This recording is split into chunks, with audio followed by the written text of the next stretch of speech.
Paldies. Sveicināt visiem. Sākumā īsi iepazīstinu ar sevi. Aigars Lazniņš pārstāv Organiskās sintēzes institūtu, bet arī Biofot platformu un tā skaitā šī semināra organizatorisko komandu kā tādu.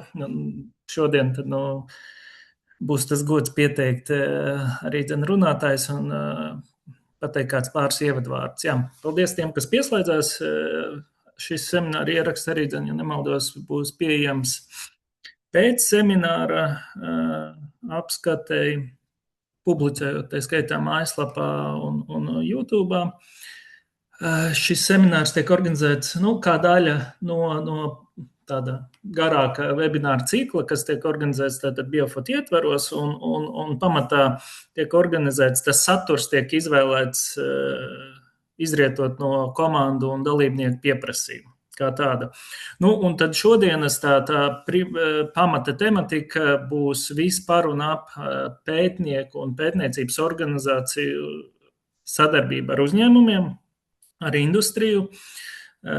Man pašam ir bijis tas gods būt starpniekam starp pētniecības organizācijām un uzņēmumiem sadarbības veicināšanai pāris gadus, un es zinu, cik šis šķietami vienkāršais process patiesībā nav tik vienkāršs, un tur ir daudz nianses visās pusēs un visās dimensijās. Un nereti tādi vērtīgi padomi vai arī stāsti par to, pieredzi stāsti par to, kā tad mēs varam nonākt no mūsu pētniecības un pētniecības rezultātiem līdz praktiskai sadarbībai ar industriju, dod iedvesmu un ļoti, ļoti, ļoti nodara. Tā kā tā. Un tad mums šodien būs iespēja dzirdēt šos tā skaitā pieredzes stāstus un arī labās prakses piemēru stāstus, kurus mums pastāstīs divi kolēģi, arī no Latvijas pētniecības organizācijām. Tā būs Līga Žulka, kas pārstāv Latvijas Universitātes inovāciju un akcelerācijas centru, un arī Egils Bēriņš, kas pārstāv Elektronikas un datorzinātņu institūtu. Tad webināra gaitā tiks apskatīti dažādi sadarbības modeļi, citu valstu labās prakses piemēri, izaicinājumi, kas tad var rasties šī procesa ietvaros un tam līdzīgi. Tad dosim vārdu runātājiem, un pirmā mums sāks Līga. Lūdzu. Jā, paldies, kolēģi, paldies tie, kas ir pieslēgušies. Tad varbūt es dalīšos ar savu ekrānu. Es ceru, ka man viss izdosies. Tā tad. Vai jūs redzat manu ekrānu? Jā. Tātad Egils māja ar galvu. Jā. Es varbūt pastāstīšu, kā mēs esam ar Egilu un organizatoru komandu kopā ieplānojuši. Tātad tēma ir sadarbības modeļi ar uzņēmumiem un tirgus validācija. Tā ir mūsu kopējā webināra šodienas tēma. Es pati 30 minūtes vairāk runāšu par dažādiem sadarbības modeļiem, šķēršļiem, izaicinājumiem, pieredzes stāstiem no Šveices, kurš man likās ļoti interesants un iedvesmojošs, un arī varbūt tādus praktiskus ieteikumus, kā organizācijas var uzlabot sadarbību ar industriju. Un, protams, liels paldies Biofot platformai par šo iespēju, kāpēc es piekritu tātad būt šeit, tāpēc, ka man pašai likās, veidojot prezentācijas, arī diezgan daudz ko apgūstu. Un tad otrajā daļā, jā, Egils vairāk pastāstīs par tirgus validāciju. Un varbūt arī daram tā, ka manas prezentācijas laikā, varbūt, ja jums rodas jautājumi, un es ceru, ka tāda būs, rakstat šos jautājumus čatā, un pēc tam, kad es būšu pabeigusi savu prezentāciju, tad droši arī viņus izrunāsim, un varbūt man liekas, ka diskusiju ceļā vienmēr rodas rezultāts, jo ne jau tas viss, ko es jums pastāstīšu, varbūt jums ir savādāks skatu punkts, jo es varbūt vairāk stāstu no tās savas pieredzes, kas man ir bijusi farmācija, medicīna, un citas nozares varbūt redz, kad ir mazāk šķēršļu vai ir vairāk iespēju sadarbībai, tāpēc arī tas būtu interesanti dzirdēt no jums, no klausītājiem klātesošiem. Pirmais slaids par mani, kāpēc es vispār uzdrošinos tērēt jūsu laiku, jo laiks ir resurss un kāda ir mana pieredze. Tātad savus pirmos 5 darba gadus esmu pavadīju zinātnē Latvijas Organiskās sintēzes institūtā, tāpēc jāsaka čau kolēģiem, kuri tagad ir Latvijas Organiskās sintēzes institūtā. Un tieši nodarbojos ar pētniecību un laboratorijā strādāju ķīmiķis, sintezēju jaunas potenciālās zāļu vielas. Tad, mainoties situācijai zinātnē, kā mēs zinām, nauda projektos beidzās, atalgojums beidzās, tā tad ir šis mans karjeras ceļš, kad devos uz privāto sektoru aptuveni 5 gadus un strādāju privātajā sektorā, zaļajā farmācijā, pētniecības un attīstības laboratorijā. Bija, teiksim tā, ļoti izaicinoši un ļoti, ļoti interesanti, jo tā tiešām bija cita pasaule un ir vēl joprojām industrija cita pasaule, ja mēs salīdzinām ar pētniecības institūtiem vai universitātēm. Un es varu teikt, ka man privātajā sektorā ļoti patika tā dinamika, taču mainoties arī situācijai pašā uzņēmumā, devos tālāk.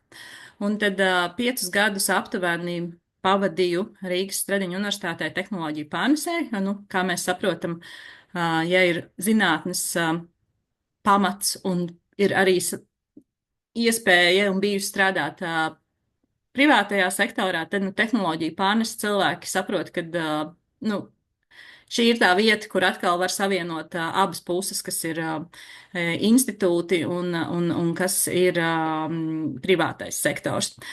Un tad mans pēdējos 2 gadus un pašlaik es varētu teikt, ka veidoju vai iesaistos tādu plašākā inovāciju ekosistēmas veidošanā, jo patiesībā, ja mēs runājam tehnoloģiju pārnes, ir viena maza daļa no kopējās inovāciju ekosistēmas. Tā kā varētu teikt, ka vairāk nekā 17 gadus aptuveni esmu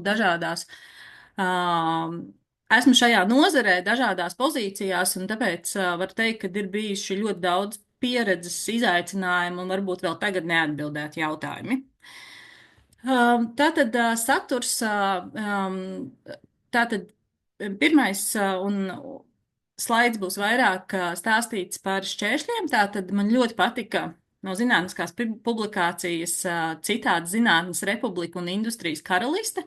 Tātad arī veidojot šo prezentāciju, ko es darīju, pirmais, es kā jau pētnieks sāku meklēt zinātnisko literatūru par to, kā sadarbojas vispārībā industrija ar zinātniskiem institūtiem vai universitātēm. Un man arī bija tā doma, no kuras skatu punktu jums stāstīt, vai no institūta puses, vai no universitātes puses, jo man šī pieredze ir abās organizācijās bijusi. Es teiktu, ka manā pieredzē universitātes ir vēl sarežģītākas, ka institūtos pat veidot sadarbību ar industriju ir gan vieglāk, jo tā ir mazākā pēc izmēriem struktūra ar skaidrākiem mērķiem, bet universitātē veidojas daudz vairāk slāņu. Tāpēc es varbūt stāstīšu no universitāšu puses, kas ir tas, manuprāt, viss sarežģītākais, bet tas ir pats attiecināms arī uz institūtiem. Tātad, jā, galvenās atšķirības starp sadarbības partneriem. Tālāk būs par lineāro tehnoloģiju zināšanu pārneses modeli, kā mēs varam mazināt šķēršļus, pieskaršos vairāk sadarbības modeļiem, kā sagatavot piedāvājumu industrijai. Viens fantastisks piemērs no Šveices, kurš man ļoti pašai likās uzrunājošs un iespēja pilnveidoties 6 dimensijās. Tātad Zinātnes Republika un Industrijas karaliste, jā, ja kādam interesē, tad šis ir ņemts citāts no publikācijas. Publikācija, es teiktu, gan sena, taču 10 gadus sena, taču tas, ko es lasīju, man liekas, ir attiecināms vēl uz mūsdienām.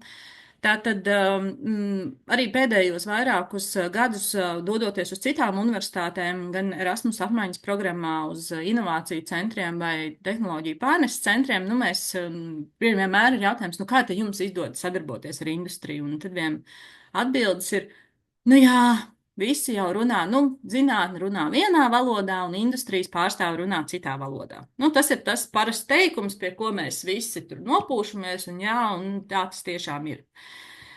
Taču patiesībā ne jau tikai sarunas veids vai terminoloģija lietošana ir tas, kas ir tas izaicinājums. Un patiesībā, ja mēs skatāmies, tad tās galvenās atšķirības starp sadarbības partneriem ir trijās dimensijās. Pirmā ir kultūras atšķirība. Tātad universitātēm vai zinātniskiem institūtiem šeit mērķis tātad ir radīt jaunas zināšanas. Industrijas pārstāvjiem savukārt ir izmantot šīs zināšanas, lai iegūtu konkurentu priekšrocību pret konkurentiem.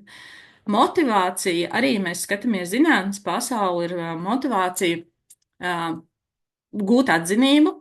Mēs zinātnieki veic pētījumus, grib publicēties augstos impakta žurnālos, un tādā veidā arī publicējot uzzina arī pārējā zinātnes pasauli par to, ka šādas pētījumi notiek. Un tā ir arī pašai pētnieku grupai diezgan liela atzinība, reputācija. Tādēļ motivācija ir vairāk, arī veidot savu karjeras ceļu, kas ir vairāk saprotami. Savukārt, ja mēs skatāmies no industrijas puses, tad industrijas mērķis ir patiesībā bieži vien R&D laboratorijās esošo informāciju slēpt un nepublicēt. Pieņemsim piemērs no farmācijas nozares, kur man stāstīja, neteikšu no kuras, kad patiesībā pat USB atmiņu nedrīkst ielikt darba datorā, tāpēc, ka tāda ir iespēja, ka šajā atmiņā tiek saglabāta informācija, kas ir veidota ar konkrētu produktu izstrādi, un tālāk viņa var tikt nopludināta. Tātad mēs redzam, viens ir publicēt, viens ir komercnoslēpums un nepublicēt. Institucionālās atšķirības. Arī šeit mēs runājam par šo te apbalvojumu sistēmu. Ja privātajā sektorā tātad ir skaidri mērķi par sasniedzamiem rezultātiem, pārdošana, peļņas gūšana, tad un no tā veidojas atkal labums iesaistītajiem darbiniekiem, tad zinātnes pasaulē šis te apbalvojums veidojas tiešām no publicētiem rezultātiem, no tā, ka kļūst atpazīstams arī dažādas iekšējās motivācijas sistēmas. Es pieļauju, ir dažādās gan universitātēs, gan institūtos par to, ka ir jābūt šīm te publikāciju skaitam. Darba organizētība. Tātad mēs saprotam, ka privātajā sektorā visam ir jānotiek ātri, laiks ir nauda, un kas ir patiesība? Ja mēs skatāmies zinātniskajā institūtā, universitātē, tad tomēr tur tas jēdziens ir daudz abstraktāks. Pētnieki var nodarboties ar savu akadēmisko brīvību, pētīt problēmas, kas viņuprāt un arī ir aktuālas, tur nav nosprausti konkrēti mērķi, kurā datumā kaut kas būtu jāsasniedz, jo zinātnē pagriezieni var būt ļoti dažādi, un mēs zinām, pētniekiem ļoti gribas izdarīt perfekti līdz visiem sasniedzamajiem rezultātiem, būt apstiprinātiem, kamēr privātais sektors, teiksim, tā būtu gatavs laist tirgu produktu, varbūt, kur vēl nav līdz galam visi dati, bet vismaz tu parādi, nezinu, saviem konkurētiem, ka tu jau šajā virzienā strādā un ka tu esi pirmais un ka tam ir ļoti liela nozīme. Un, protams, šīs te trešā dimensija ir šīs te darbības atšķirības, valodas lietojums, jo arī lasot publikācijas par pētniekiem ir teikuši, ka viņi dažreiz nesaprot, ko nozīmē tur peļņas gūšana, revenue vai šādi te termini, kas viņiem nav ikdienā bieži lietojami, kur atkal varbūt šī te industrijā nāk un runā tieši par to savu aktuālo sāpi, kas viņiem ir, ka viņiem šīs zināšanas ir jāiegūst pēc iespējas ātrāk, lai iegūtu priekšrocības pret konkurentiem. Tātad kopsavilkums, tā nav tikai valodas lietojamība, tās ir 3 dažādas dimensijas ar apakšvēl dimensijām un tās kādam ir jāmēģina pārvarēt. Un tādēļ tika veidots šis te lineārais zināšanu pārneses modelis. Tātad mums ir vajadzīga kāda starpnieka organizācija, kura tad palīdzēs šīm te divām pusēm saprasties. Un tā ir veidojušies tehnoloģiju pārneses centri, TTO, Technology Transfer, angliski runājot, citur viņus sauc par inovāciju centriem, citur par inovāciju akcelerācijas centriem. Nu, tas, kā vien katra organizācija izlem, kā šos starpniekus saukt. Skatoties no manas pieredzes, tiešām izveidojot šādu starpnieku organizāciju vai struktūru, vai kas ir viens cilvēks vai vesela divīzija, vai viņiem ir iespēja ietekmēt kaut kā visas lielās organizācijas struktūru? Visbiežāk nē. Viņiem, es gribētu teikt, šīm te struktūrām, šiem tehnoloģiju pārneses centriem ir gan izaicinoši, jo viņi ir izveidoti, no viņiem gaida augstus rezultātus, sadarbība ar industriju, licences līgums, nodotas tehnoloģijas, bet patiesībā jau tādas iespējas kaut ko būtiski ietekmēt pašā organizācijā, lai šī sadarbība veidoties labāk, nu, varētu teikt, ka tādas ietekmes sviras nav. Bet tomēr tas ir daudz palīdzošāk, kad ir šādi pārneses centri vai inovāciju centri, jo vismaz tad industrijas pārstāvjiem arī ir zināms konkrētas durvis vai struktūra, ar kuru sadarboties, un arī pētniekiem ir lielākas iespējas tātad ka ir konkrēta struktūra, pie kā iet un runāt un pārunāt savas esošās izstrādnes vai prototipus un tālāku virzību.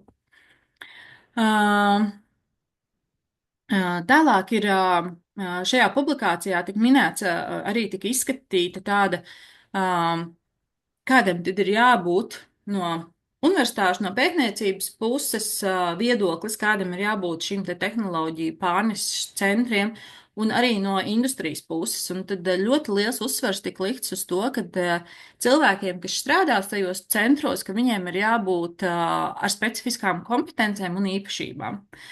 Un šīs īpašības ir tādas, ka viņiem gan cilvēciskās īpašības, jo jāspēj sarunāties un būt par vidutāju starp divām pusēm, kas katra grib šo te labumu vilkt uz savu pusīti, un jāspēj uzklausīt gan un saprast gan industrijas pārstāvi, gan arī zinātnisko grupu laboratorijas pārstāvi un aizstāvot visu intereses atrast šo te kopējo kopsaucēju.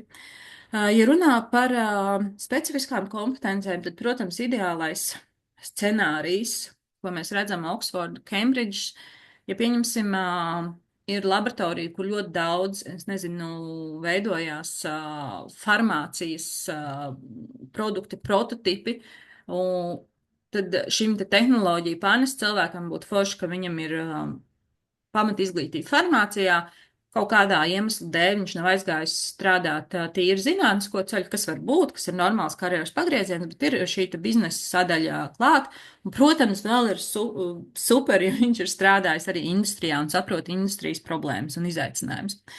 Kāpēc es teicu Cambridge, Oxford, tas izklausās forši, tālu, lielas organizācijas, protams, pie mums lokāli, mums ir cilvēku resursu trūkums tāds kāds un talantu iespējas kādas ir.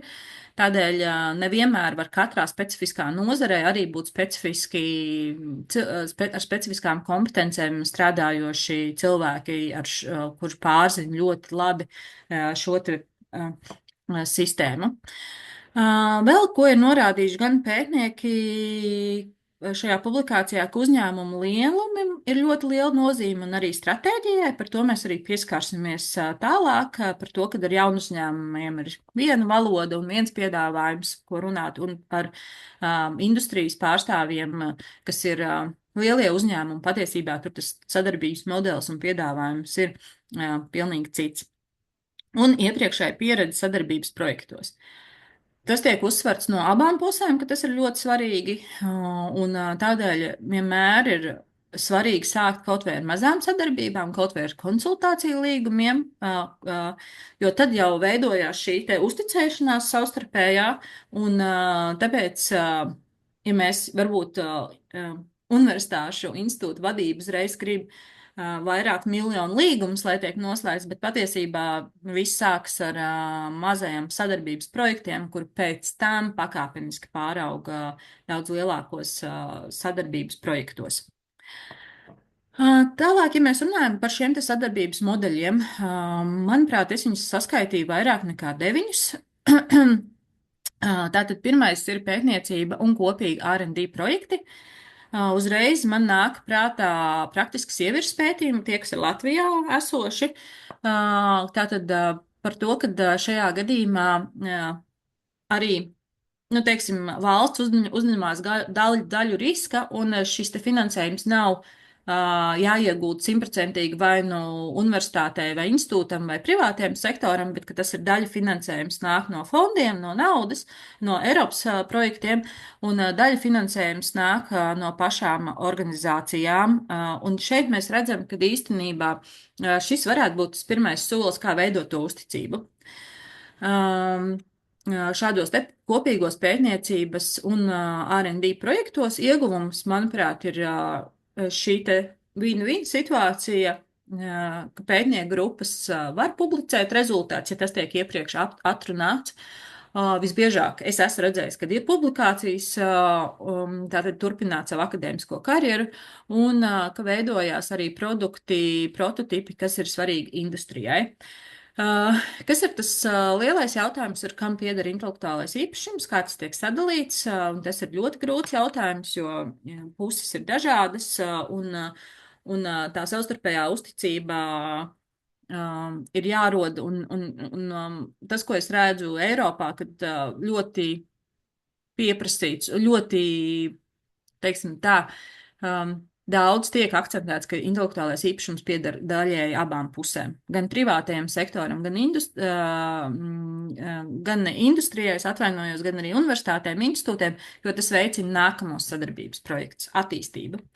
Tālāk ir pētniecības un attīstības līguma pētījumi. Savā karjerā var teikt, ka tie ir bijuši visvairāk, ko es esmu redzējis, kad uzņēmumi, mazie vidējie uzņēmumi nāk ar saviem izaicinājumiem R&D, jo viņiem nav šīs te laboratorijas, iespējams tieši šis te tehniskais nodrošinājums, kas ir atkal institūtiem un universitātēm, un tādēļ šie te līguma pētījumi. Atkal, ko es esmu redzējis kā nodevumus, dažreiz arī ir uzņēmumi, kas atļauj publicēt datus, pat vēlas, lai tiktu veidotas publikācijas. Dažreiz par to ir samaksājuši konkrēts uzņēmums, un tādēļ viss rezultāti pieder uzņēmumam. Arī Eiropas līmenī igauņu piemēri man ir stāstījuši no Tartu universitātes, ka viņi spēja sarunāties, ka arī šādos līguma pētījumos veidojos dalītais intelektuālais īpašums. Nu, manuprāt, tas arī ir ļoti vērtīgi, ka tā ilgtermiņa sadarbība turpinās. Tālāk, manuprāt, ļoti interesants virziens ir pētniecības un zinātniskā attīstība bakalaura, maģistra, doktora darbi.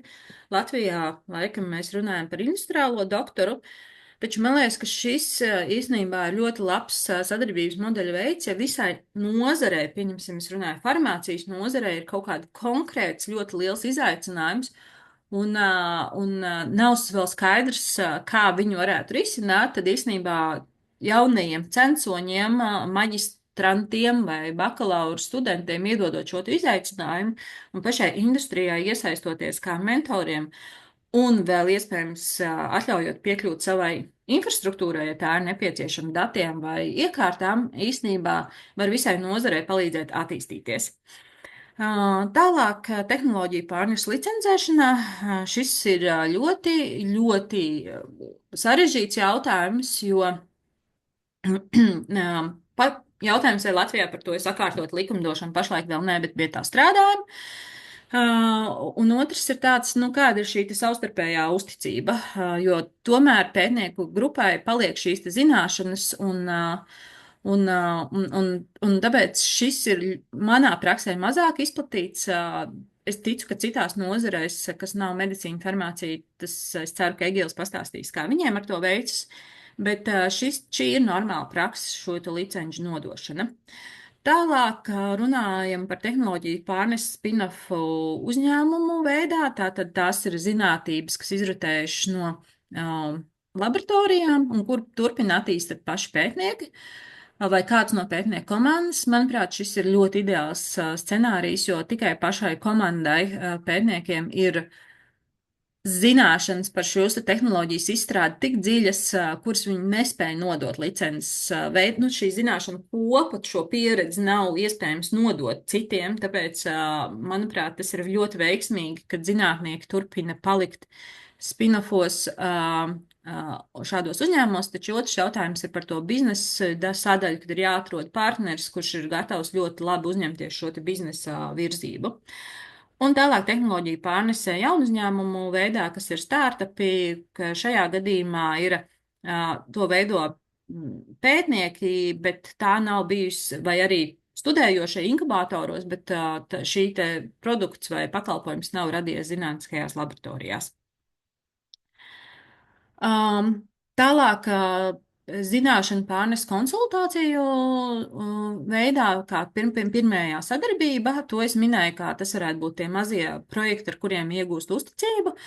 Manā praksē gan vairāk ir godīgi tā, ka šīs konsultācijas netiek par to pieprasīts finansējums, kad ļoti tiek strādāts ar uzņēmumiem un sagatavot šīs specifikācijas, kas ir jādara.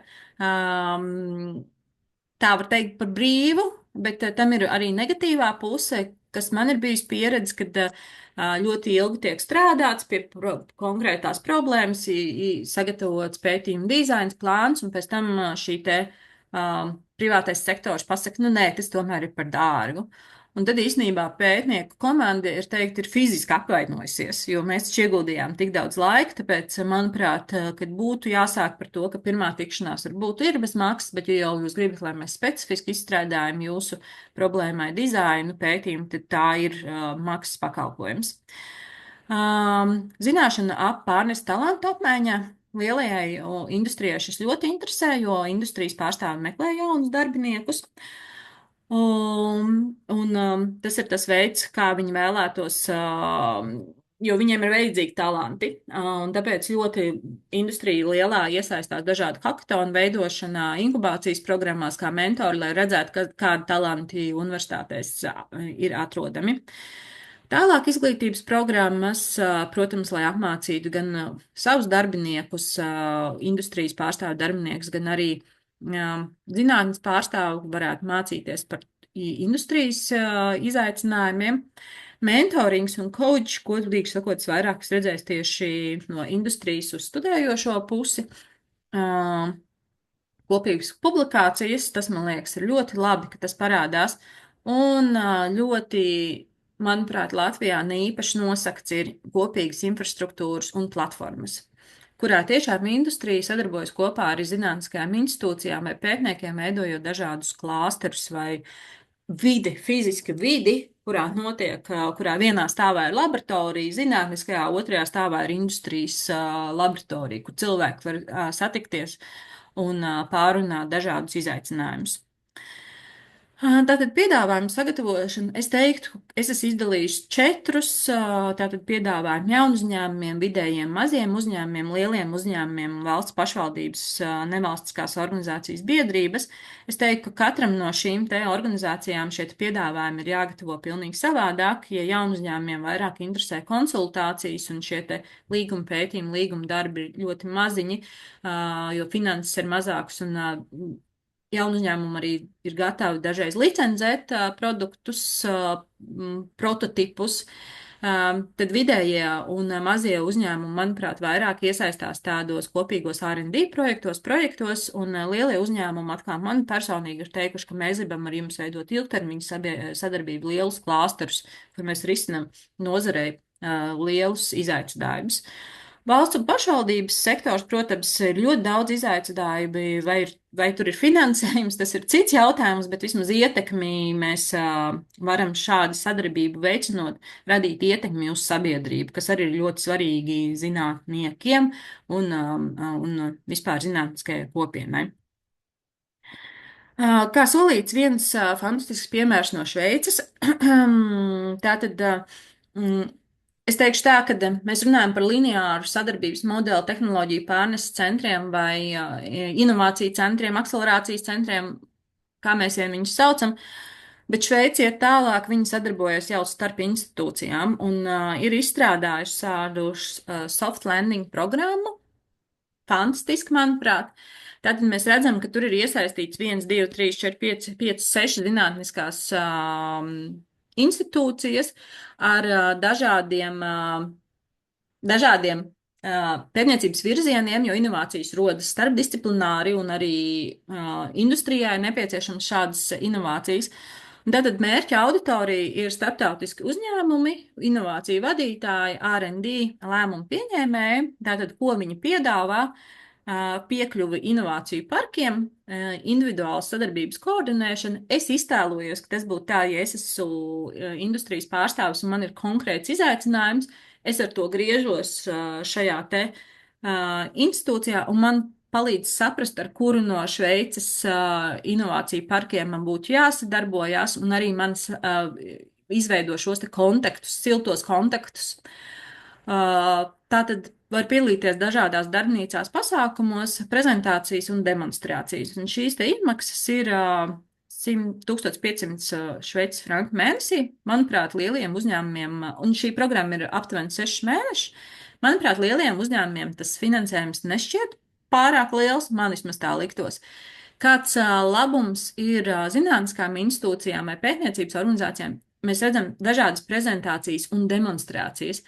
Tātad šī te tehnoloģija pārnese vai licenču nodošana var jau redzēt tajā vidē, kā tiek demonstrēti prototipi, un patiesībā industrija par to vēl ir samaksājusi. Ja mēs tā skatāmies, tad šāds modelis, manuprāt, ir kaut kas pilnīgi jauns, ko es esmu redzējusi savā praksē, bet manuprāt, ka viņš ir tas, kas tagad tieši ja mēs skatāmies no industrijas puses, ir nepieciešams, jo ir nepieciešams starpdisciplināras komandas, un nevienmēr konkrētajā institūtā, kas nodarbojas vai universitātē ar konkrētiem pētniecības virzieniem, var šo problēmu atrisināt. Un tad mēs sakam, tad ejiet vēl pie tā nākamā institūta, cita, bet šeit ir izveidots tāds viens sadarbības modelis, kur tam industrijas pārstāvjiem tiek piedāvāts pilnīgi visas, manuprāt, kompetences. Un visbeidzot, man ir palikušas 3 minūtes aptuveni, tā tad iespēja pilnveidoties 6 dimensijās. Ko es gribētu teikt? Tātad es minēju ļoti daudz problēmas, ļoti daudz izaicinājumus, ko ar to visu iesākt. Un patiesībā šis te rīks, engagement, radines rīks ir izmantojams universitātēm, bet, manuprāt, viņi var izmantot arī pētniecības organizācijas institūti. Tātad ir nokartēt, teiksim tā, iekšēji, kāda ir attieksme pret sadarbību ar industriju 6 dimensijās. Un šeit mēs runājam sākot no augstākās vadības līmeņa līdz es teiktu, visā vertikālē, lai saprastu, ko akadēmiskais personāls, ko administratīvais personāls, kā redz sadarbību ar industriju, jo patiesībā jau pētnieks pats tāmi nekad nevar sagatavot, to dara administratīvā puse. Līgumus, kas tiek līgumos atrunāts, to dara administratīvā puse, un cik tur ir arī atvērta šī sadarbība ar industriju, un cik viņi redz, cik tas ir nepieciešams, jo katra ķēdīte pieliek to savu posmu, kas ir jādara. Un tātad šī te iespēja pilnveidoties 6 dimensijās, ir mērķis šai te pašnovērtējumi, ir izstrādāt holistisku pieeju universitāšu un uzņēmumu sadarbības novērtēšanai un integrēšanai. Tātad, manuprāt, ir svarīgi saprast, kas pašlaik notiek konkrētā universitātē vai institūtē, kāda ir sadarbības aspekti, kur izdodas, kur neizdodas. Tālāk, veicot šo pašnovērtējumu, tālāk izstrādāt plānu, kurā dimensijā mēs redzam, varam uzlabot, tālāk ieviest šo plānu un atkal pēc noteikta laika to mērīt. Un tātad šīs 6 dimensijas pirmkārt ir izpratne un zināšanas par ārējo sadarbību un to ietekmējošiem faktoriem. Varbūt arī viens no webināriem ir tas, kur mēs veidojam šo te izpratni un zināšanas, spējas un pieredzes, visās iesaistītajās pusēs, jo patiesībā, ja mēs runājam par atkāpi par lielajiem uzņēmumiem, starptautiskiem uzņēmumiem, viņi īstenībā pirmais, ko viņi sāks runāt, ir ar pilnīgi augstāko vadību, ar rektoriem vai prorektoru līmenim, un kā arī viņi reaģē uz šo sadarbību, cik atvērti viņi ir. Tālāk, trešā dimensija ir izpratne un zināšanas par ārējiem iesaistnes partneriem un ar tiem saistītajām spējām. Visbeidzot, ārējās sadarbības kultūras un attieksme pret ārējo sadarbības kultūru. Kāda ir iekšējie sadarbības mehānismi, vai visi lielajās institūcijās zina, ka ir tādi TTO, inovāciju centri, akcelerācijas centri, jo, ko mēs Latvijā tagad redzam, īstenībā ļoti daudz konsolidācijas. Organizācijas, universitātes, institūti tiek apvienoti. Un kā tagad šo visu iekšējo informāciju padarīt arī tiem, kuri tiek pievienoti vai tiek apvienots, ka vispār tādi centri pašās organizācijās ir un ko viņi piedāvā. Un arī ārējie apstākļi, kas ietekmē ārējo sadarbību. Nu, pieņemsim par licences līgumiem, vai mēs runājam arī par likumdošanu, par likumdevēju, kas ietekmē, kas var vai nu veicināt, vai nu bremzēt šo sadarbību. Jautājums. Mēs esam mēģinājuši iepriekš šo te veikt universitātē. Es teiktu, tas izaicinājums bija pierunāt cilvēkus, piedalīties, atrast laiku.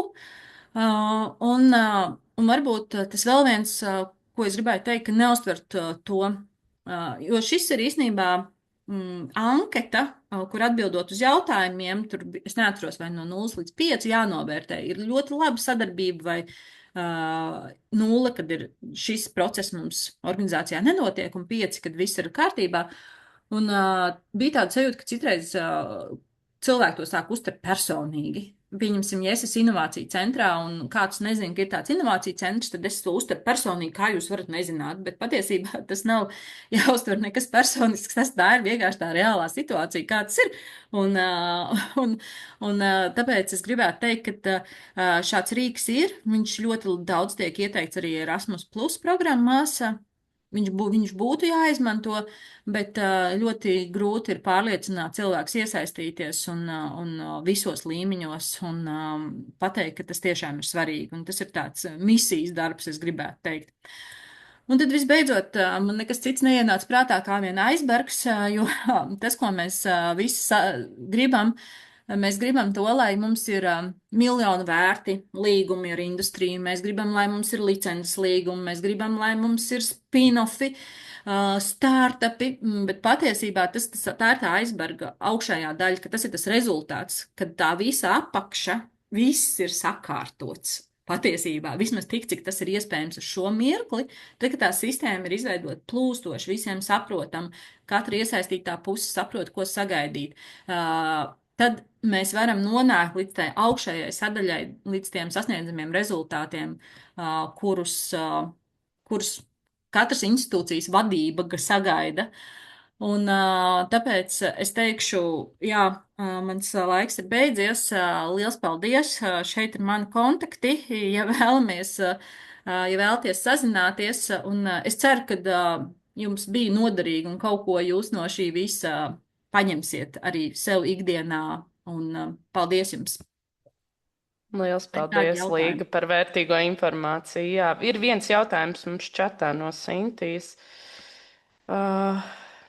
Kādi, jūsuprāt, ir lielākie izaicinājumi šķēršļi augstskolām, zinātniskiem institūtiem sadarbības veidošanai, tehnoloģiju pārnesē, komercializācijā no administratīvā juridiskā aspekta skatoties, gan vietējā līmenī, Latvija, Baltija, gan varbūt starptautiski?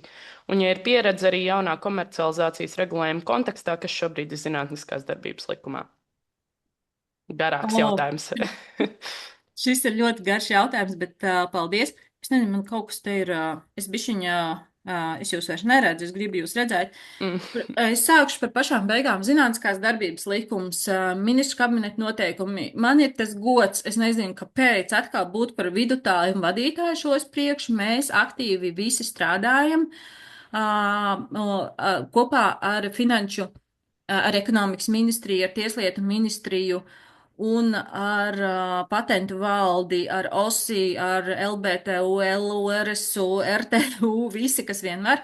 Tapā šis te pirmais projekts parādījās, viņš bija vēl diezgan ļoti nepilnīgs, un tādēļ, ka nebija tur gan daudz neatbild deliģējumam, gan arī diezgan, es nezinu, latviski, angliski klamzītas, ļoti grūti lasāms. Un tāpēc pašlaik ir mūsu nospraustais mērķis, ka 30. aprīlī viņš atkal varētu būt šis dokuments tap portālā, bet vairs jau, kad cerams, ka nebūs daudz iebildumi no citām ministrijām, bet par to, ka viņš tiks tālāk virzīts, jo neslēpšu, mums ir ļoti svarīgi, lai esošais ministru kabinets viņu apstiprina, lai mums šis regulējums beidzot būtu. Tā, es čatā vēlreiz paskatīšos, kāds vēl tur. Lielākie izaicinājumi šķēršļi augstskolām, institūtiem veidojot komercializēšanu juridiskā aspekta skatoties.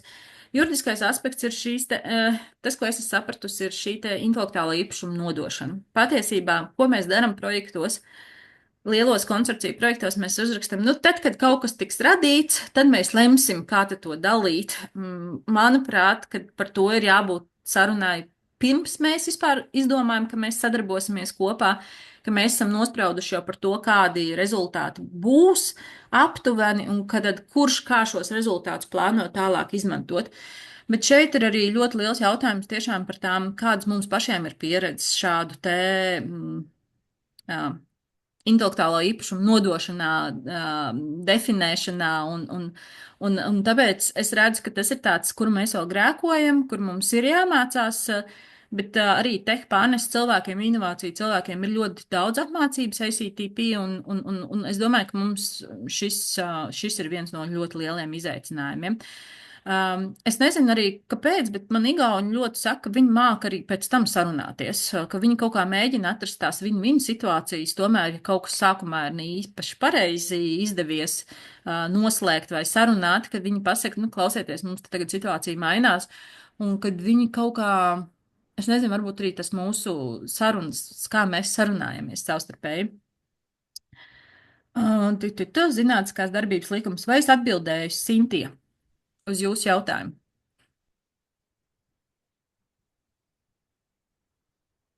Laikam jā. Došu vārdu Egīlam, ja? Paldies, Līga. Āre, kur ir vēl komentārs vai jautājums? Oskar, pilnīgi piekrītu. Tagad ir tāda pelēkā zona, bet zinātniskās ministru kabineta noteikumos būs atrunāts un būs arī atrunāts taisnīgas atlīdzības zinātniekiem. Ja jūs esat zinātnieks, ja jūs interesē arī taisnīga atlīdzība par savu izdarīto paveikto, tad ir atrunāts zinātniskajā ministru kabineta likuma projektā, un tālāk katra institūcija vai organizācija veidos savu iekšējo kārtību. Tāpēc, ja jūs esat kā zinātnieks, patiesībā jūs pēc tam varat skatīties, kur jums ir izdevīgāk būt. Un tā kā, jā. Uzņēmējs, kuri interesē komercializāciju. Jā, šis ir vēl viens aspekts par to, ka dalītais IP starp uzņēmēju un arī universitāti, tas ir jautājums, kad liekas, ka vai mēs sapratīsimies ilgus gadus vēl uz priekšu, vai tikai forši mums ir projekts, jā, mēs tur uz pusēm visu, un pēc tam tur pēkšņi iestājās kaut kādas lietas, kur viena puse nesaprot otru pusi. Tāpēc es domāju, tas tiešām ir tāda diezgan pelēka zona vēl.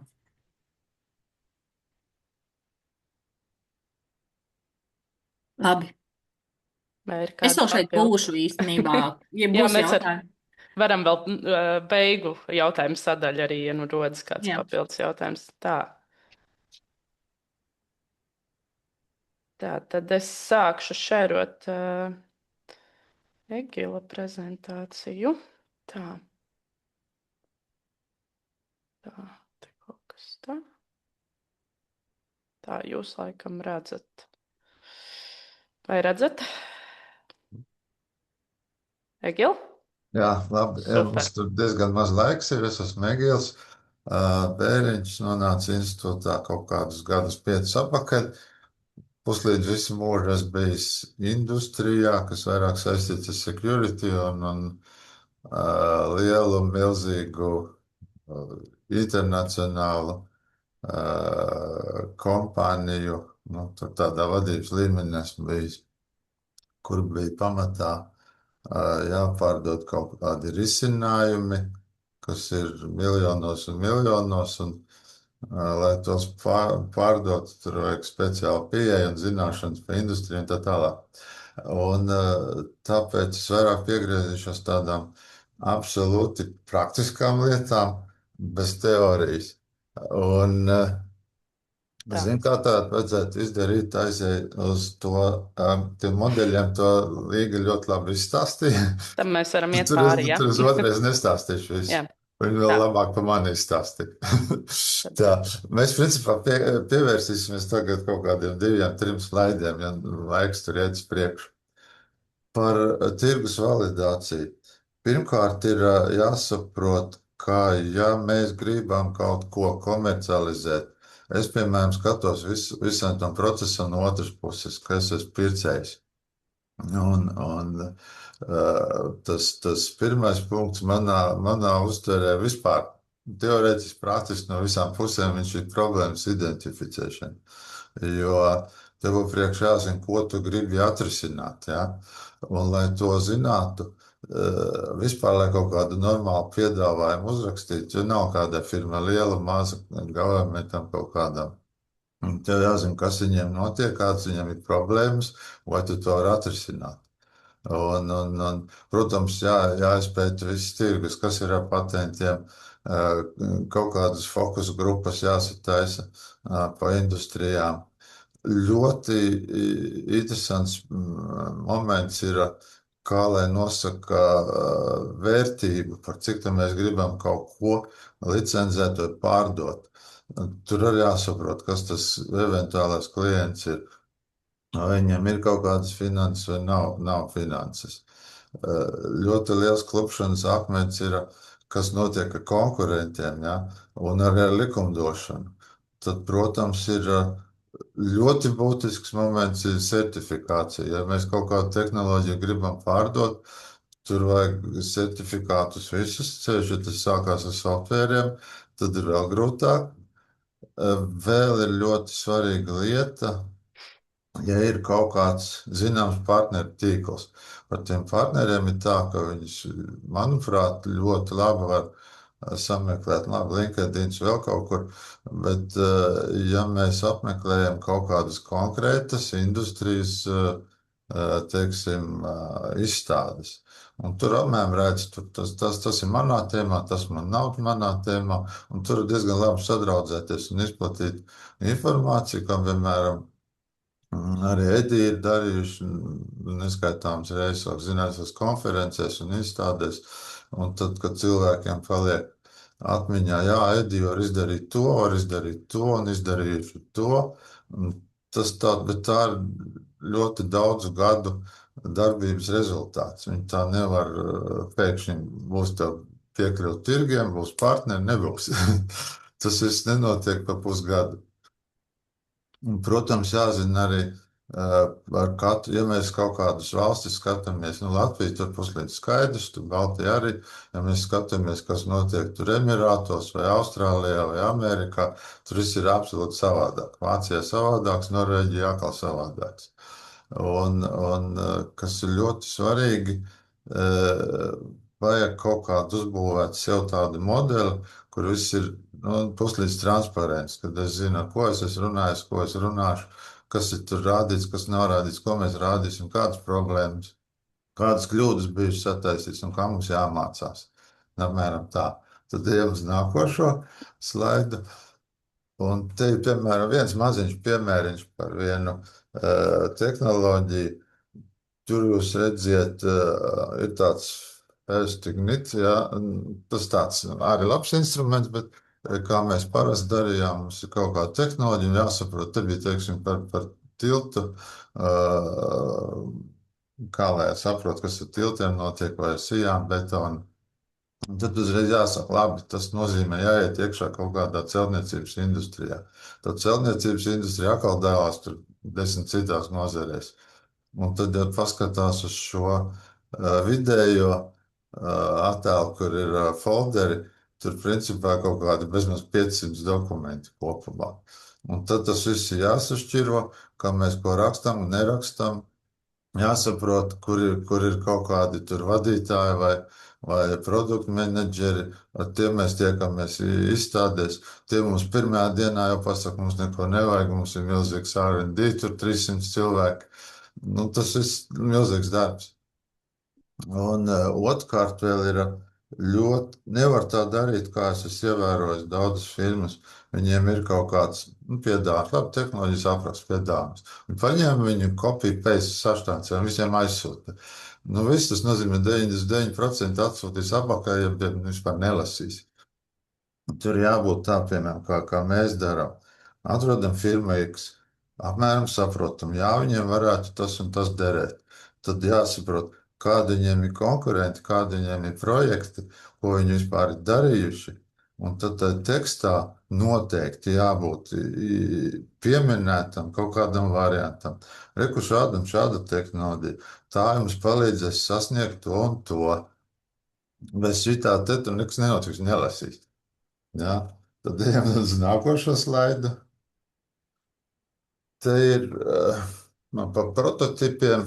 Nu, pirmkārt, tas ir jābūt visiem skaidrs, ka prototips nav produkts, jo viņu vajadzēs attīstīt un attīstīt un attīstīt. Ja?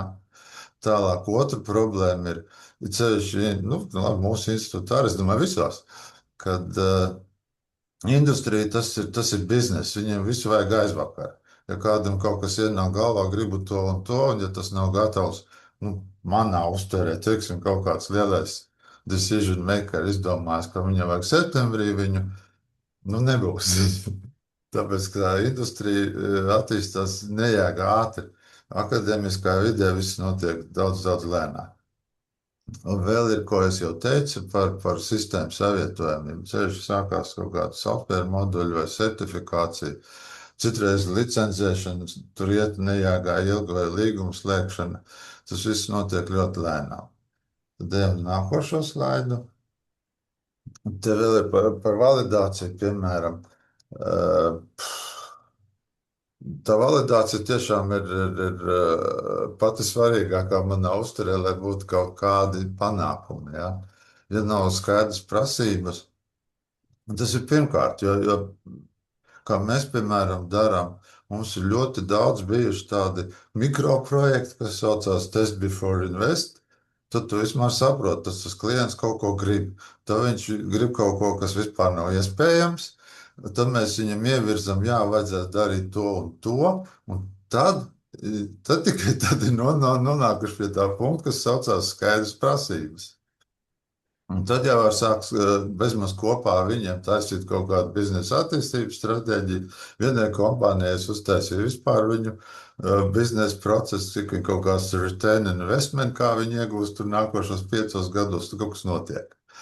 Un ja nav vispār validācija, es saprotu zinātnieks, ļoti forši.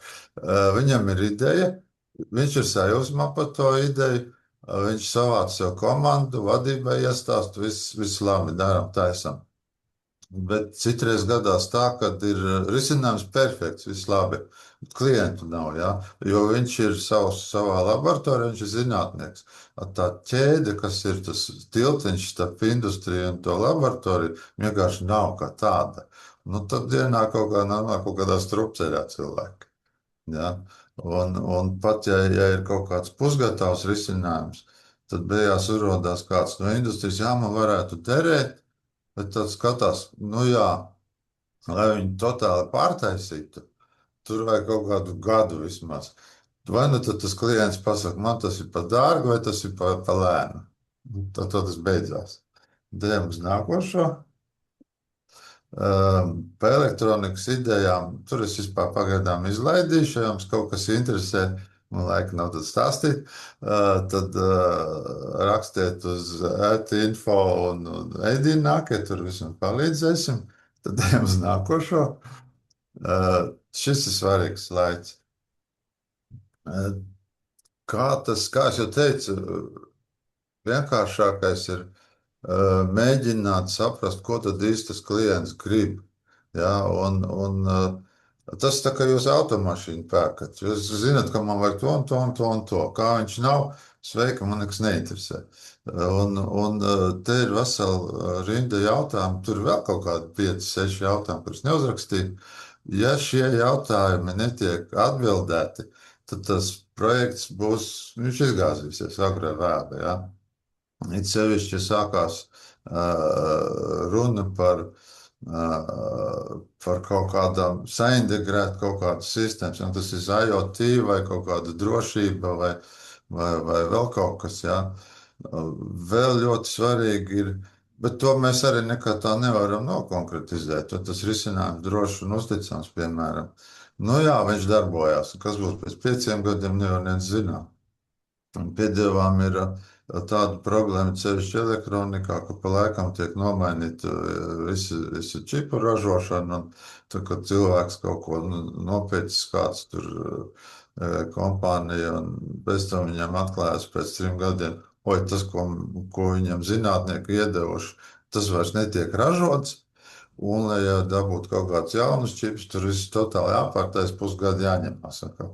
Nu, tas arī ir tāds slidens jautājums. Protams, ļoti, ļoti svarīgs jautājums, kur man pašam ir bijis, kad kādreiz par to finansējumu, to var nevar īsti zināt. Bet tur jābūt absolūti skaidrai saprašanai. Ceļš iet runa par ministrijām kaut kādām visākām vidējiem uzņēmumiem, kamēr tas ir liels, milzīgs uzņēmums, viņam vienalga viņš atradīs finansējumu. Ja? Un galvenais ir saprast, kad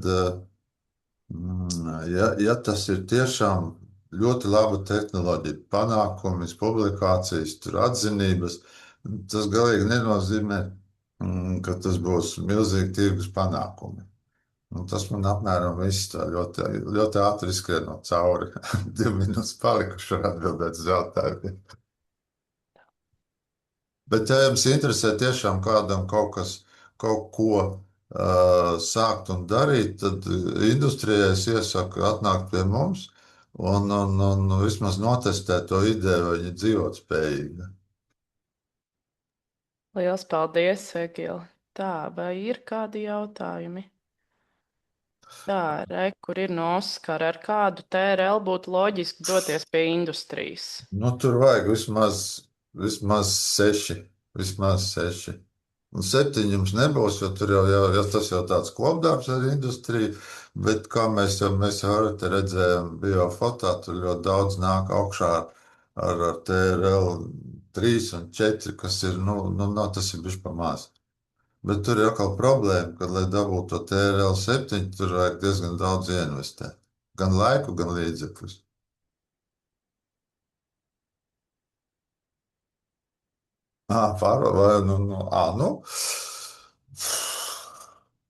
Vajadzēs tehnoloģiju.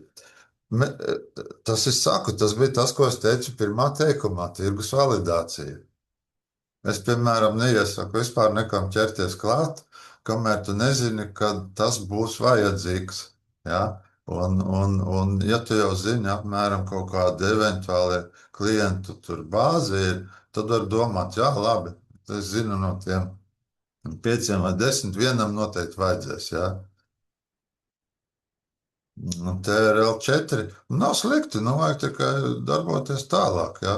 Un jāsaprot, kā es jau teicu, es nevaru pārdot Coca-Cola, tas, kas grib pīrādziņus tādam. Ja? Tas jāsaprot.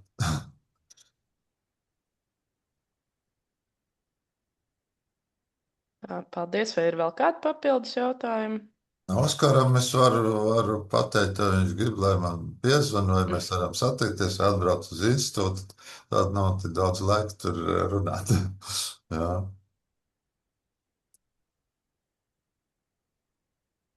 Tā, no Sintīs vēl jautājums. Varbūt varat pastāstīt vairāk, kā saprast par validāciju, jo praktiski tas ir īpaši būtiski.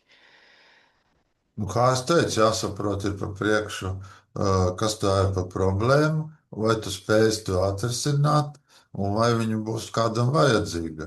Ja tev šie nav atrisināti, tad tur var izdomāt, nezinu, ko pašu labāko. Vienalga tā ir, nu, varbūt ķīmijai savādāk, bet tehnoloģijās, tad tās tehnoloģijas mūsdienās attīstās tik ātri un tik strauji, tur jābūt apmēram jau skaidrībai, vai tas, ko tu esi izstrādājis, ir taisies tur ieguldīt milzīgas cilvēku stundas un līdzekļus, vai tas būs kādam vajadzīgs. Tas ir tā validācija. Ja? Un veikšanas stāsts, protams, ka ir. Tur viens bija, piemēram, tāds, ka arī institūtā izdomāja vienu kolektīvs, vienu, teiksim, biometrijas tur iekārtu, kas nevienam nebija vajadzīga. Beigās viņiem bija vajadzīga tomēr, jo zinātnieki, kā es teicu, zinātnieki atrod ideju, ļoti skaista ideja, taisam, daram. Un beigās, nu, tas bija no manas prakses, tad nāca institūta prasīja, kas tas tāds jums pa iekārtu.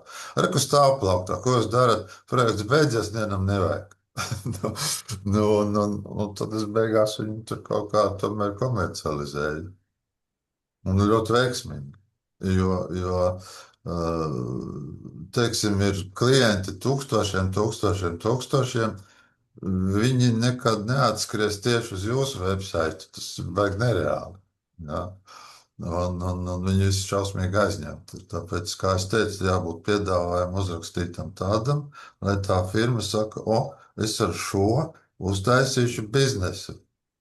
Ja viņiem tur atnāk kaut kāds produktu menedžeris vai produktu direktors un pasaka, reku tāda ideja, taisim to un to. Bet to viņam nākošais jautājums, ko finanses direktors pateiks, labi, mēs ieguldīsim tik un tik R&D, tik sataisīt, tik pārtaisīt, uzsākt ražošanu, testēt, labi, mēs iztērējam tur 500 000. Pasaka, kā tu dabūsi to 500 000 atpakaļ. Tas viņam vienīgais, kas galvā interesē. Ja tas nenotiek, mēs neko nepirks. Paldies, Egila. Līga? Paldies, Egīla. Es varbūt vēl gribēju, man liekas, ļoti forša prezentācija. Es vēl gribēju par to tirgus validāciju, tādus praktiskos piemērus. Tirgus validācija arī nozīmē iet un sarunāties ar saviem potenciāliem klientiem, kuru problēmu tu risini. Jaunu uzņēmumu vidē es gribētu teikt tāds interesants piemērs. Man bija tā, ka Lijā biznesa inkubatorā bija žūrijā un tieši par medicīnas risinājumu stāstā jaunie censoņi. Man ļoti liels prieks, un viņiem prasa, vai jūs esat runājuši ar saviem potenciālo klientu, ar slimnīcu pārstāvjiem. Un viņi man saka, nē, tas ir mūsu plāns nākamos 3 mēnešus. Un es viņiem saku, bet klausieties, jūs zināt, kad rīt parīt notiek precīzijas medicīnas fórums, kas ir bez maksas, un kur paneļa diskusijās atrodas visi slimnīcu vadītāji, kurus jūs varat vienkārši noķert vienā mirklī aiz rokas, kad viņi iet no skatos un visi viņi sāk runāt par to savu risinājumu. Tātad tas ir viens, un otrs vēl ir tāda arī grāmata tests, kur nozīmē, kā uzdot atvērtos jautājumus, un nevis uzreiz stāstīt par to, ka man ir šāds risinājums, un es jau šito esmu izdarījis, arī Džefs Skiners mums to visu mācīja janvārī. Bet, kad tu sāc jautāt potenciālai industrijai, kā jūs darat tā, vai jums ir idejas, kā jūs varētu darīt kaut ko labāk, un tam savam industrijas pārstāvim, es nezinu, ja tas ir software vai tā ir farmācija, tad, šīs te konferences, vislabāk, ja tās ir bezmaksas konferences, kur nav jāmaksā par ieejas maksu, vai arī jums ir finansējums, ka jūs varat braukt, un tās ir sarunas, un arī pareizi ievirzītas sarunas ar pareiziem cilvēkiem, jo bieži vien jūs arī varat konferencē satikt 20 cilvēkus, un varbūt 2 no tā jums tiešām bija derīga, bet viņi pasaka kaut ko tādu, ka tu saproti, ka tiešām tas tavs risinājums, ko tu būvēji, sakrīt ar to problēmu industrijas. Tā.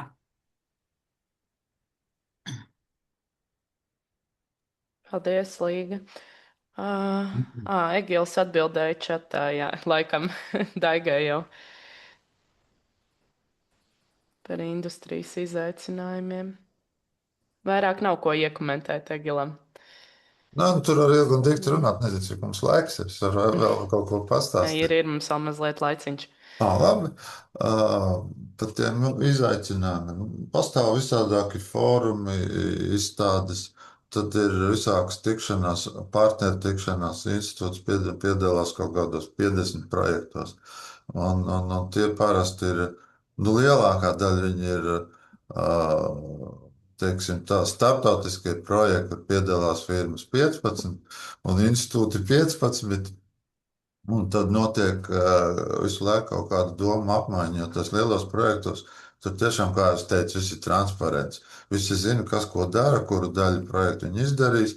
Un tad, kas man vislabāk patīk, notiek tās sanāksmes ļoti bieži arī klātienē. Un tad cilvēks stāsta, zinātnieks saka, es tur tiku tālu, tiku tālāk, ziniet, man nav skaidrs tas un tas, ko darām. Ja? Jo tavā laboratorijā ir zināms skaits speciālistu. Varbūt Norvēģijā ir kāda tāda pati laboratorija, bezmaz tādu pašu nosaukumu, bet viņiem tur ir vēl kaut kādas idejas. Un tad iznāk tāds brainstormings. Un caur šādu ļoti aktīvu sadarbību var daudz ātrāk tikt pie risinājuma un nesataisīt kļūdas. Jo vienalga tas ir softvērs vai algoritmi vai kas, vai kaut kāda schēma izstrādāšana. Tur tomēr ir nianses, jā, un ja kāds pasaka, oi, man bija tāds līdzīgs gadījums, es izdarīju to un to, varbūt tev tas palīdzēs, tas ļoti labi nostrādā, bet tas ir vairāk akadēmiskā vidē. Ja sāk runāt par tādām vidēm, piemēram, es biju ļoti dziļi ieracies security industrijā, tur video kaut kādas pirkstu nospiedumi, datu bāzes, biometrija. Tur ir pamatā tomēr konkurence, tur kaut ko stāsti, bet tu visu izstāstīt nevajag un nedrīkst. Jo tomēr tev vajag, lai tavs produkts spēk, nevis lai tur kaut ko nokopē. Bet tur nokopēt arī nemaz nav tik vienkārši. Jo mums pat ir bijis tā, ka es esmu slēdzis līgumus ar tas, ko es teicu, to finansēšanu un kopēšanu, ja, ka principā var jebkurā device'ā var ieslēgt kaut kādus apslēptus moduļus, kas, piemēram, es viņus varu vai nu ieprogrammēt, tā kā Nokia varēja būt ieprogrammēt, ka man 3 gadi strādā telefons, pēc 3 gadiem, 2 dienām, 4 sekundēm poga piecinieks nestrādā. Čau. Un to var izdarīt jebkur, arī mēs to varam izdarīt. Un mēs varam palaist, es nesaku pa ēdīt, bet saku vispār pa industriju. Ja kāds tur kaut ko tur ar finansēm nemaksā vai ko, vai kā, lielās industrijas tā dara. Ja tu kaut ko nemaksās, tad tas vienkārši tas softvērs apstāsies. Ja? To var es ieslēgt. Un tas pats ir ar konkurenci, jo konkurence tas ir diezgan briesmīga lieta, un cilvēki industrijā tērē milzīgas naudas, lai uzzinātu, ko konkurenti dara. Jo tas viss ir saistīts galu galā ar milzīgu miljonu lielām summām, vai nu zaudējumiem, vai nu ieguvumiem.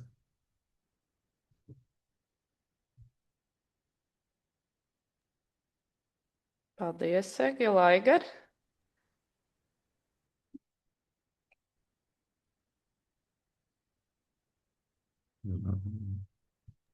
Aigar, nedzirdam jūs, vai jums roka pacelta, vai jums ir kāds jautājums?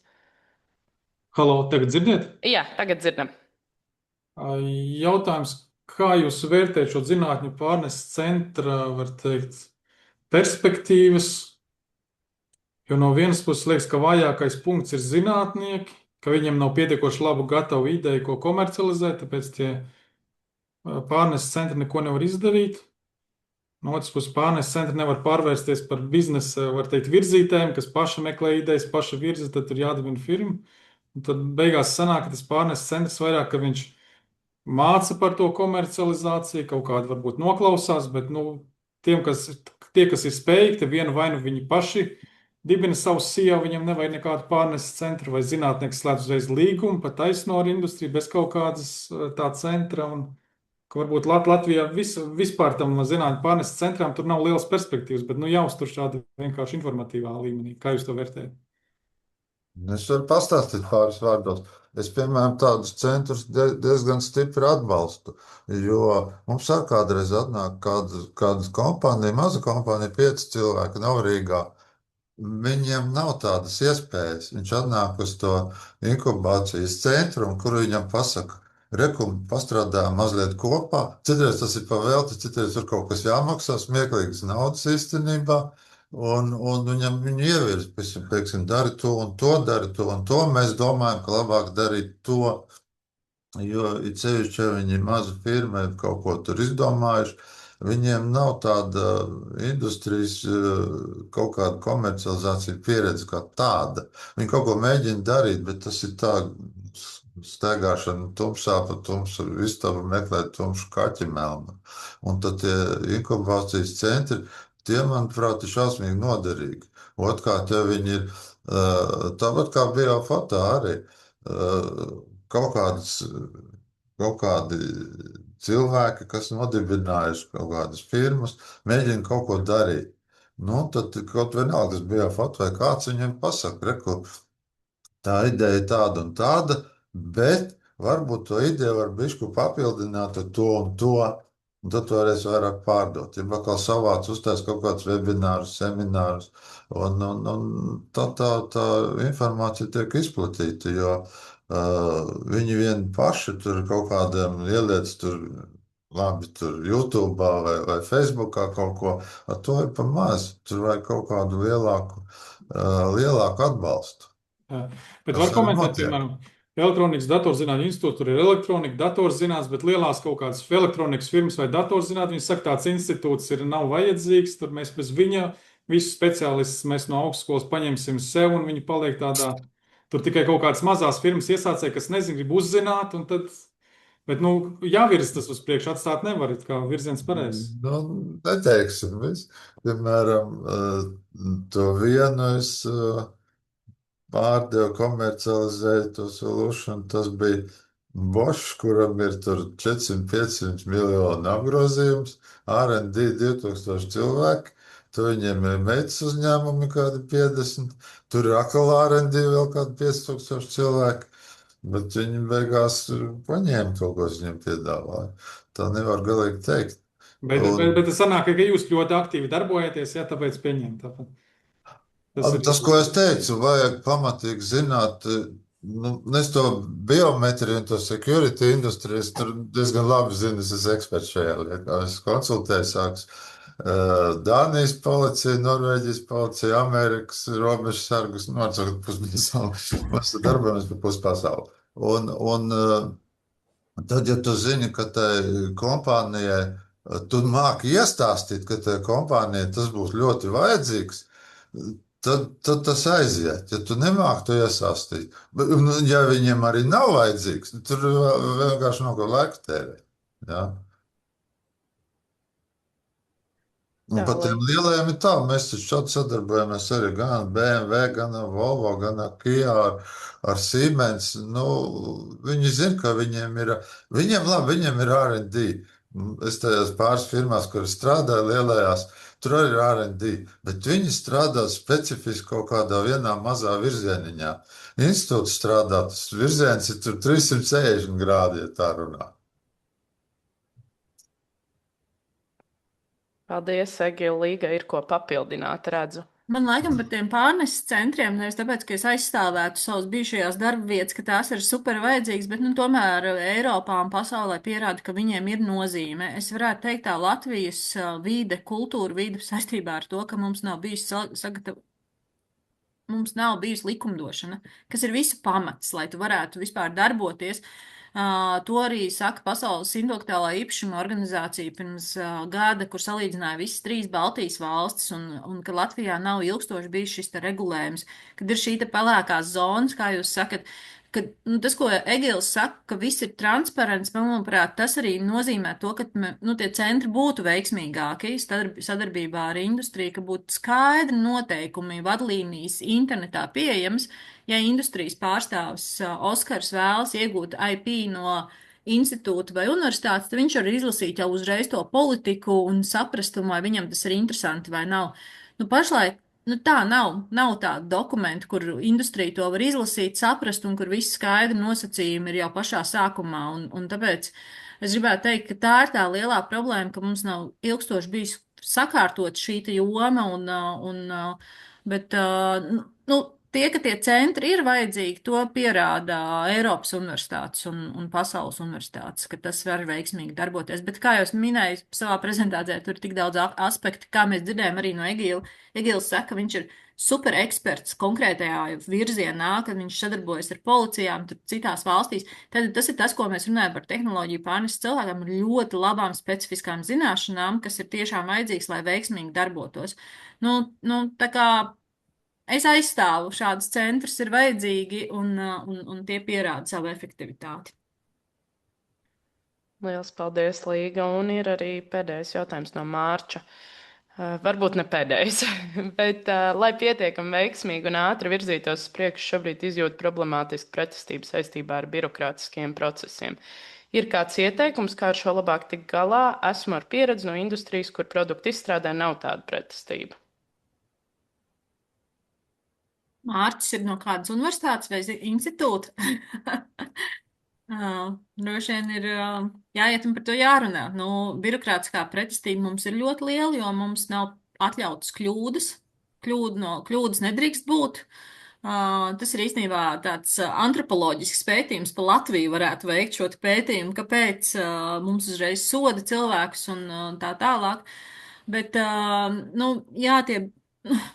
kādas ir universitātes riska tolerances līmenis un runāt par, tiešām izgaismot to, varbūt arī self-assessment, pašnovērtējumu veikt, un tad jums parādās, ka tieši RTU, es redzu, ir šī te kaut kāda administratīvā sadaļa, kur administratori nesaprot, kāpēc vispār tāda līguma pētījuma ir vajadzīga vai licences līguma, jo man tas ir grūtāks, apgrūtinošs darbs, un tā nav ikdiena, un vai mēs tur pareizi pieņemsim lēmumus. Tā birokrātija, es varu teikt, ka ļoti daudzās mūsu organizācijās ir. Tas ir vairāk kā skaidrs. Egīla, vai tev ir kāds, kā to risināt? Es varu pateikt, piemēram, arī mums institūtā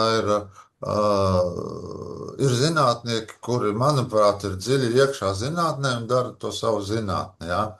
Un ir tādi arī, kas vairāk skatās uz praktisko pusi, uz industriju jau pirmajā dienā, pirmajā sekundē. Bet par to birokrātiju es to saprotu tā, kā Mārcis varētu darīt. Varbūt, nezinu, ja. Vajadzētu, piemēram, uztaisīt kaut vai mikropētījumus, kaut ko papētīt. Redz, es atradu to un to. Un tad izdomā, ka Norvēģijā tāda problēma, Latvijā tāda, Lietuvā tāda, Amerikā tāda.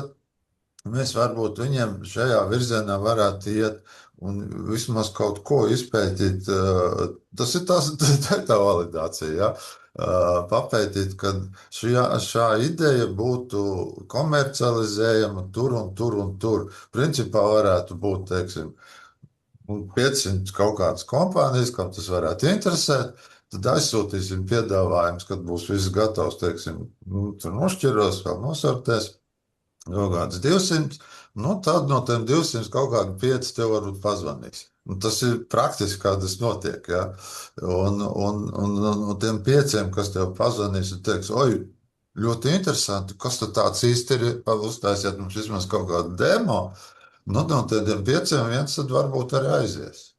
Ja? Kamēr šis nav izdarīts, un vismaz tā mana... tava vīzija nav pastāstīta tiem, kas jums ir, ko tu saki, birokrātiskais process. Viņi jau var nesaprot, ko tu gribi. Es varu pateikt, man nezinu, ko tur.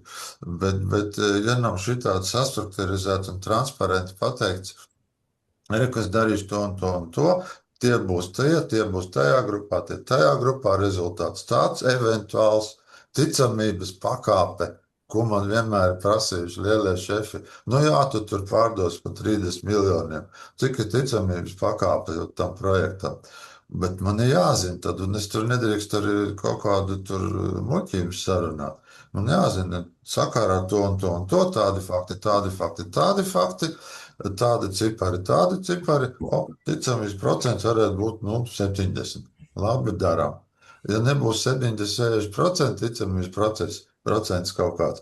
Lielie šefi, tur finanses direktors, ir lielais direktors, bet man nevajag, tas būtu daudz liels risks. Mēs zaudēsim laiku, ieliksim tur kaut kādus 10 cilvēkus, maksāsim viņa algas, tērēsim to, beigās neaiziet. Man nevajag tādu. Un tas ir tas darbiņš, kas jāizdara pirms to ej pie vadības un saka, ja tu gribu to un to taisīt. Otrs variants, kā institūtā citreiz notiek, jā, es biju tādā konferencē, tur uzstājās Japāņi tādi, korejieši tādi, un man arī idejas varētu kaut ko līdzīgu uztaisīt vēl labāk. Bez kādu biznesa plāna apakšā. Otrs variants. Paldies! Ja vairāk jautājumu nav, tad es domāju, varam noslēgt semināru. Ja ir, tad sakiet tagad vai rakstiet tagad. Bet vēlreiz liels paldies Līgai un Egilam, manuprāt, ļoti vērtīgi. Un arī paldies klātesošajiem par uzmanību. Un tad jau tiksimies citos semināros, biofoto vai pasākumos. Tā kā liels paldies, lai veicas un lai jauka diena. Paldies, tā! Paldies, Atām!